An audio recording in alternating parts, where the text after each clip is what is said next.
Okay, I'm going to do a flip through of this sketchbook. This is a Stillman and Byrne beta, and I started out taking this with me to Australia in, when did I go? October, November, and right now it's February, so I've pretty much filled it up. I ended up really liking, I bought two different books, and this one has smooth paper, but it's thick, so you can paint or draw. I really enjoyed it, and I liked the square aspect because it allows me to go, to do anything. I think that's why I went through this one really quickly. I have other sketchbooks that are, portrait or landscape, and and then so I have to choose the subject to fit the paper or the book orientation. So this is a sticker from John Derian, a sticker book that I bought, and I think this is, I'll link these if you're interested. Tell me if you're interested in these stickers. I like to put a sticker on the front so that I can orient myself quickly, and I thought this would be a pretty, it is pretty to put on the front. Let's see if I can do this without hitting the tripod. Okay.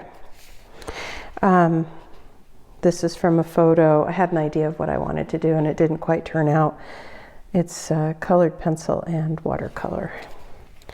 This was sitting here in, I guess I must have bought this in advance of my trip. So I started to fill it out in advance. I was sitting at a restaurant with a friend and sketched this while at the restaurant.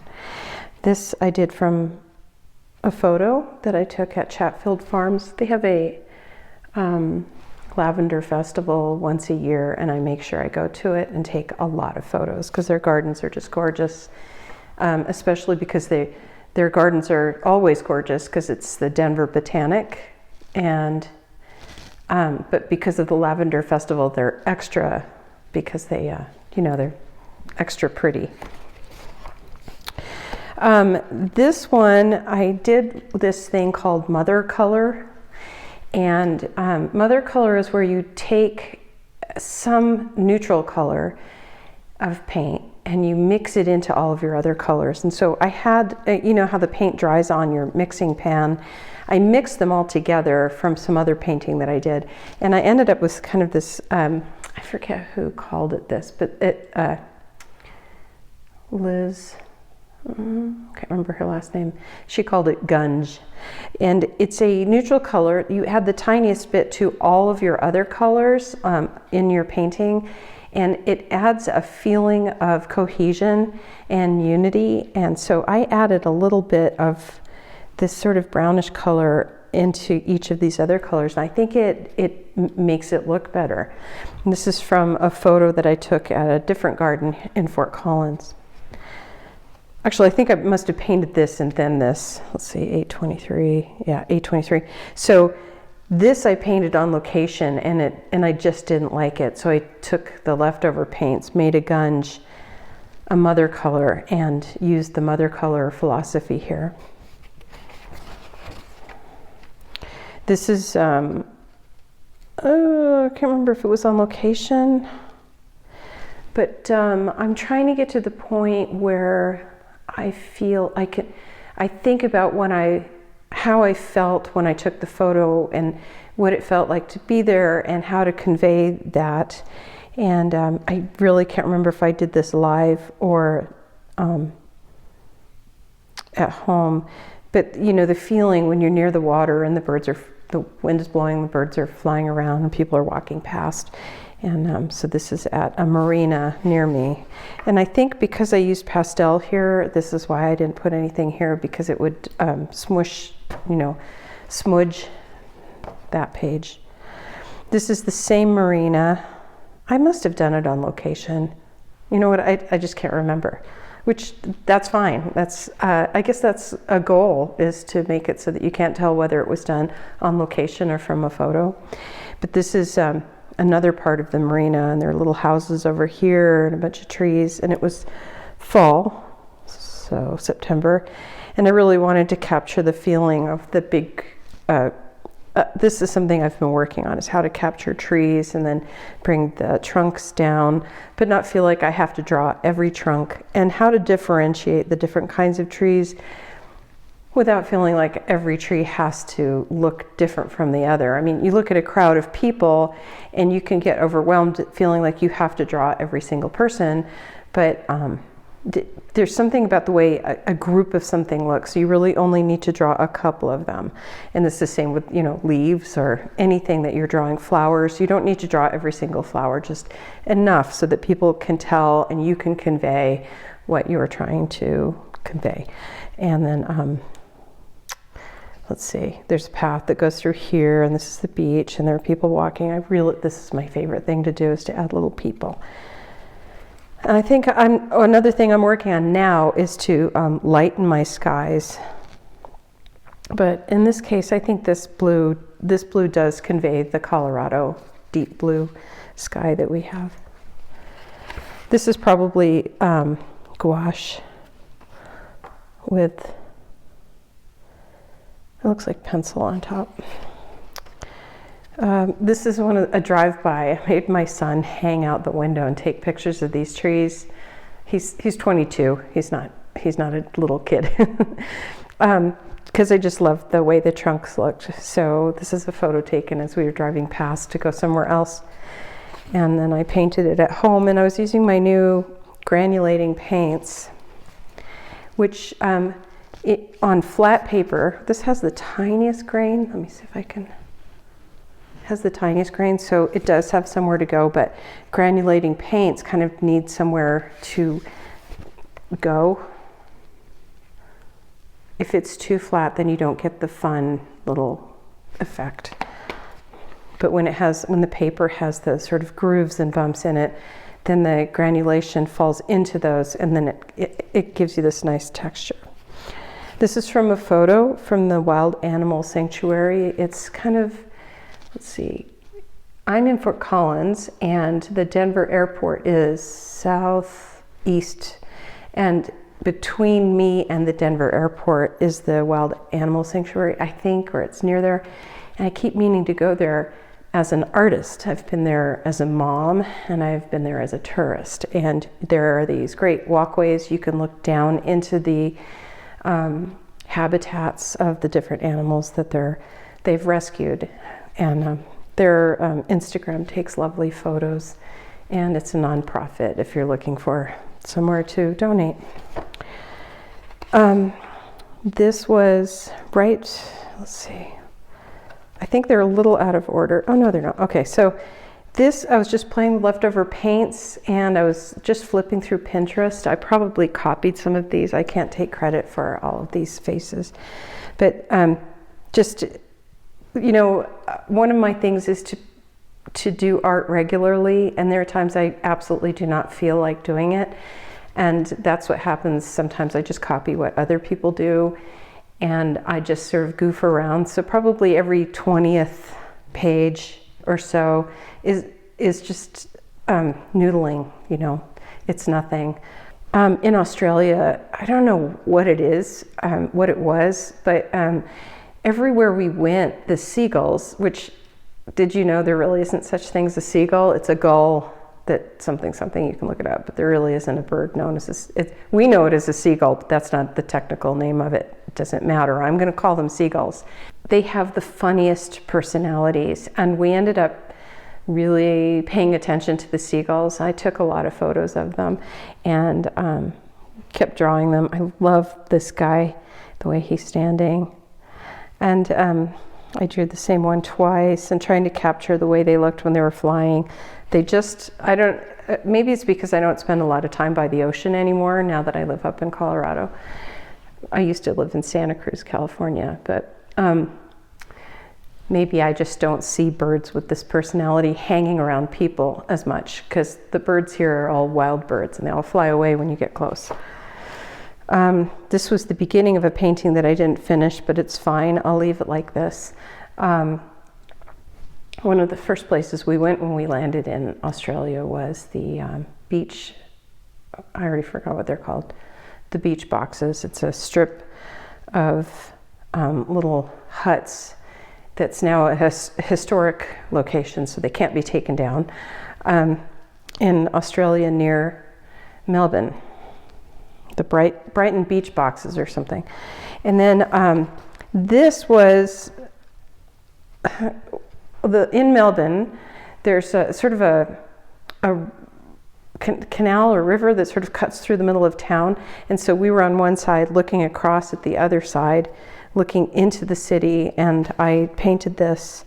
I told my son, we really have to dedicate time every day for me to do sketches and art. And so that was hard to do because that's not his thing that he loves to do. And he did it with me sometimes, or he would read, listen to music, or he would simply draw and not paint. He brought his paint set also. But I felt I had to get over feeling guilty for taking up time on our trip, even though that was the whole point of the trip, was to go visit with relatives there, but also take time to paint. So when I look at this, I'm remembering what it felt like, how I felt while I was painting this, and feeling like I was really enjoying myself, but feeling a little guilty. You know, it's a funny thing, being an artist, there is hard work, and there's a lot of self-inspection and doubt. And then you tell someone you're an artist and they say something like, oh, it must be nice to just sit around and draw all day. And yes, that's part of it, but that's probably like the last 5% of it. There's so much sort of invisible stuff happening. There's the learning, the materials, the techniques, making the time to do it, being okay with unfinished or junk, which is my loving way of describing a practice that didn't turn out so well. So there's, when I look at this, I like the way it looks, but I also remember how I was trying to get into we were there for 3 weeks. I was trying to get into a habit of drawing and painting every day. So I'm clearing my throat a lot. I found out what I have. It's called neurogenic cough. And it's a damaged nerve in my throat. And so it's ultra sensitive. And I'm not really, it's taken me a long time to get to this final diagnosis. And it doesn't take much for the nerve to start tickling. And so I have nothing wrong with me. But when I talk, and right now I'm up in my office that's unfinished and it's a little dusty, my throat starts to tickle. So I apologize. I go like this in my video to show, so that when I'm editing, I can cut the cough out of the video. So this, we went to Victoria Market in Melbourne, and it's just this great open air market, and it was chaotic, and we found somewhere to sit, and there were kids nearby and all this stuff happening. And I had just purchased a pencil. I'll try to show it to you right here. And it was called a Coke pencil, and it's Coke as in the byproduct of, I guess, coal making. It looks like a pencil. It doesn't really erase, and you have to press pretty hard to get dark. That was pretty neat. So you can't really erase. So I couldn't erase that away. But it's kind of neat. It gives you the pencil look, but it's not pencil. And it never needs sharpening, and it doesn't break. So this is the beach houses at Brighton Beach. I can't remember what day we were there. I can't remember if I might have done this one later in the hotel room, or I might have done this on location. I was really fascinated with the trees behind it, and then also just being able to capture the color of the water and showing the movement of the water. A lot of new things to work on. This was a urban sketching style, like a combination of things. I was up in the library at Victoria Harbor. I forgot what the library is called, but this building was actually over here, and these boats were actually down here, so I just sort of crammed everything together, and that's fine. I like this style. This feels like an illustration, which I still haven't quite figured out the difference between an illustration and a sketch, or a drawing, or a painting. This was done on location at the Melbourne City Park, or whatever it's called, and I was really just enjoying layering. I chose a limited palette of purples and greens and gold, and you know, and also the color that I have, I forget whether it was paints. I forget whether it was paints or pencils, but there's one that I keep thinking is a blue, but then when I start drawing with it, it ends up being a purple. So the water ended up purple, and I just left it that way because value is king, and that's something too. There are two things that I'm trying to remember right now. Value is the most important thing, and then in terms of color, the color's complement is the next important thing. So this month, February, I'm working on color. So I'm doing a lot of color studies and trying out different things. I really envy people who know their seasonings and know what to add to the dish, because I keep doing salt and pepper. So I need to learn how to do all the colors and be in control of them. This was while we were waiting for our laundry. So we were sitting in a coffee shop, and this is one of those like Flatiron style buildings that's really narrow, and this didn't really turn out. This is more like the memory of the thing, and it's not, in my opinion, a good drawing. I kept working on it back at the hotel to complete it. I like a couple things about it. Oops, I just bumped the tripod. And there are a couple things I like. I liked painting the windows. I liked that I caught her face. She was she had sort of an Asian face with lots of makeup on. Let's see, then we went to Sydney. So I have another sketchbook that fills in a lot of these. Like, I did draw and paint every day, but I took a different book with me. I actually had 4 different books, sketchbooks. We were burned out, and I can't remember, was it hot? There's something, we were tired. It was our first day, and this was near our hotel, and we just went and sat at some tables looking out over the water and painted without really, my son drew and I painted without really knowing what we were doing, like the landmarks or anything. We just wanted to go walk around. But I just wanted to show you, I chose this blue. It's sparkly. And this is a paint. Oh, I don't know if you can see it. Well, imagine that it's sparkly. And the way that I do the lettering is I go to a website called DaFont, and I type out the word and look at it in different fonts until I like one. Then I take a screenshot, and then I just kind of copy it. And I like copying it loosely. It's just fun. And then let's see what else. Oh, and then the other thing about Australia is the way that these trees look. They all look like they have the branches that go up, and then the foliage sits on top. And I don't know if we have those here, but it seems like they're just all over Australia. And a lot of times, I guess they're gum trees, eucalyptus. They have, when we were there, they were, it was spring.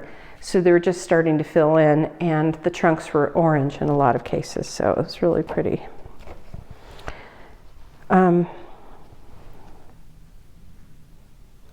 This was from a Japanese bookstore.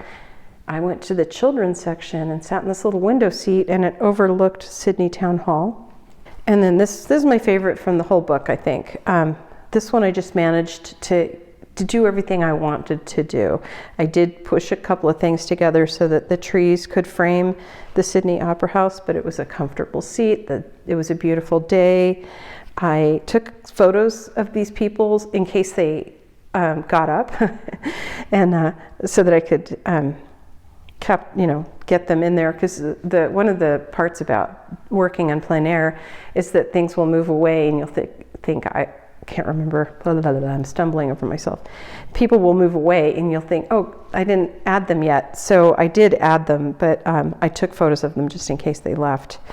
And this is just a beautiful location, and I really like this tree. I like my color palette. Just this whole thing worked out really well. And also, I didn't mean to at the time, but I guess I made it sort of much taller than it was supposed to be, than it is. It should have been longer, but I think I felt like I had to do that to fit, but that's fine. I guess that's my style, is to sort of warp things a little bit. This is a 2-pager. We went to the Botanic Gardens in Sydney and picked a spot. I forget what was happening. There was something annoying about the day. I can't remember what it was. I think it was hot or something. So we did find a good spot. And from where we were sitting, you could see the back of the Opera House and the bridge. And yeah. So this one kind of lacks value. If you squint at it, you can see a lot of this is the same value. So I think I could have gone lighter in the sky and darker in the darks. But that's how you learn. This one was done. We went to a show at the Sydney Opera House, which is over here off the right-hand side of the page. But before that, we rushed and had lunch at this little French cafe down here. And then we had enough time to go upstairs in the building, which is where I'm standing, and I stuck my head out between 2 pillars and stood and drew and painted this quickly. And across the harbor, or they call it a quay, Q-U-A-Y, which I don't understand. But anyway, the quay, whatever this is called, the circular quay where all the ferries leave from, right there. This has always been a port for cruise ships. So I painted that really roughly, and this is all pretty rough. But these are the jacaranda trees that were just coming into bloom, and I just started to become really obsessed with these, even though I had no idea when we planned the trip that we were going to end up there in peak jacaranda blooming season. As soon as I realized it, I became obsessed with that. So when I finish the other sketchbooks, I can't remember how many, you'll see more jacaranda paintings. Or if you looked at my paintings on Instagram, you'll see them there. It's the most beautiful, weird color of purple that's hard to replicate. It was hard for me. This was the sitting by myself at happy hour down in the hotel. They had little vases with weirdness, and so I painted those. And then I also was really getting off on taking photos of what we ate and then drawing it. That I really highly recommend that if you're looking for a way to document traveling. For one, it's practice. For two, you kind of can't screw up food because food already is sort of imperfect. You know, it just like you can't mess up. Apples aren't perfect shapes. Sometimes they're small on one side or, whatever. So it's harder to screw up. And then the last reason is that for a trip, it's when you see the image, you're like, oh, that's the day we did this and this and this and this. For me, a photo of the food that I ate often, most of the time, becomes my mnemonic trick to remember the whole rest of the day. This was after we got home. I have some new acrylic markers that I'm really excited about. So that was just playing around with those. And I was wearing a gray and white striped shirt. This is from a photo near our house. So I guess I'm back from Australia starting here. And just playing. This is one of those days when I didn't want to paint, but I want to keep my commitment to paint. My friend came over and we both sat in freezing cold and looked to the north from my house. And I was playing with paints and styles, and I just really want to get better at trees And I love how the fields, when you look at them at an angle, they go off in little diamond shapes. And so I captured one like that. This is the, let's see, this is the main road, and then this is our back driveway, and then these are our plum trees that are just below my house. Here's another example of just goofing around and playing with new paints. I think it's really important to goof around, and so that when it comes time to actually paint a larger piece, you're like, oh, that's that one blue, or I really liked it when I did, you know, X and such. I really do like pencil and then filling it in, just like a coloring book. So that's a self-portrait. I forget what, she was actually really pretty, but when I didn't draw the rest of her nose, also I used granulating paint, which was a big mistake. She looks scary. Just playing. But my favorite turns out to be to just draw in pencil. So it would be this one, this one, this one. This is my favorite. And they're from photos. These ones are all from photos. From photos I found online. Somehow it struck me that I've never done an octopus, so I did an octopus. And then in November, I give myself a monthly challenge every month, unless I'm just too stressed out. But November was to write a haiku every day and to paint, or to just try to stay close to home. You know, actually, not November, January. We're way past November. So just feel, I end up feeling kind of depressed in January, maybe because it's just like cold, and there's nothing to do, and the days are really short, So I called my theme close to home. And yes, in November I did write a haiku every day, but in January I stayed close to home. I didn't make any commitments that weren't things that I had to do, like grocery shopping and doctor's appointments. And I tried to paint things that were part of my current life here where I live, and not photos from trips and stuff. Although I did kind of fall off the wagon a little bit later, but I tried to stay close to home. And this was just from a photo of my placemat, wooden table, iPad, my little plate of vitamins, those are vitamin C, and chewable vitamin C, so delicious. And then my goofy cup, coffee cup. And then same thing, this is my dog, Trixie. She's now our only furry child because Axel passed away in November, right when we got back from our trip.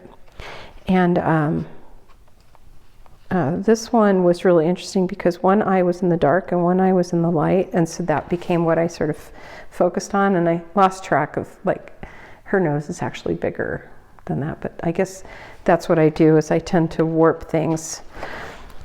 This is just from a photo from my garden, and then this is obviously I wasn't in Slovakia. So I didn't do close to home, but I felt like I was just flipping through my photos, and I thought, oh, because this is from Map Crunch, and sometimes when I see things I like, I just take a photo and I save it into an album to paint from later. And so this was in there, and I thought, oh, I should try that, because I was interested in painting this tree and its shadows, and I used my new acrylic brush markers.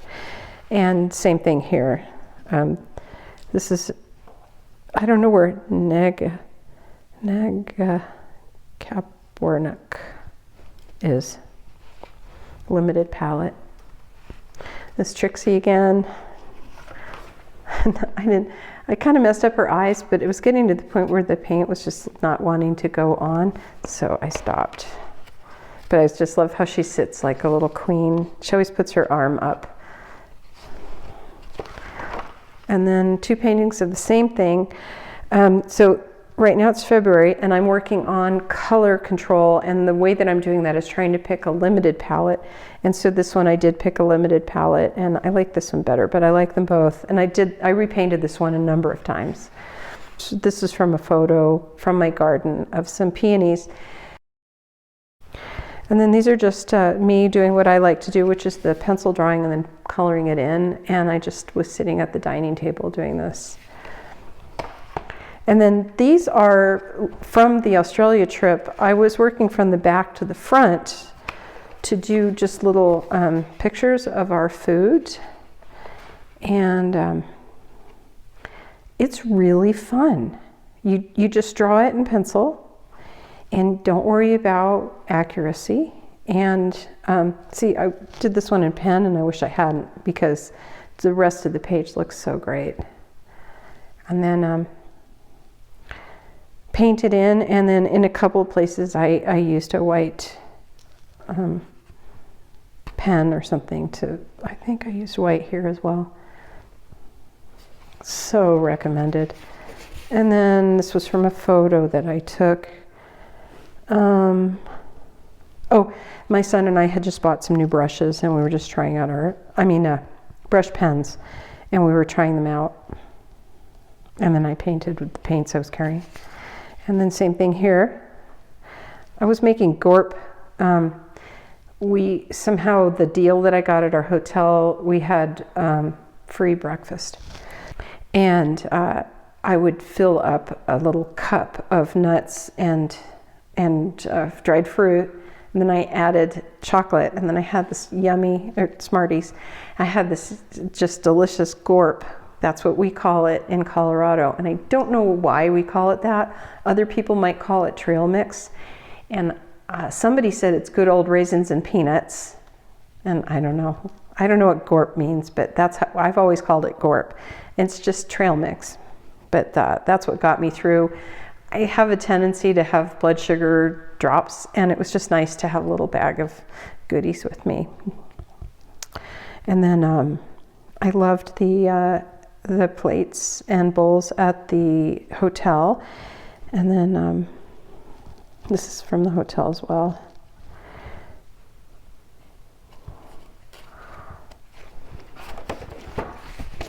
And last page.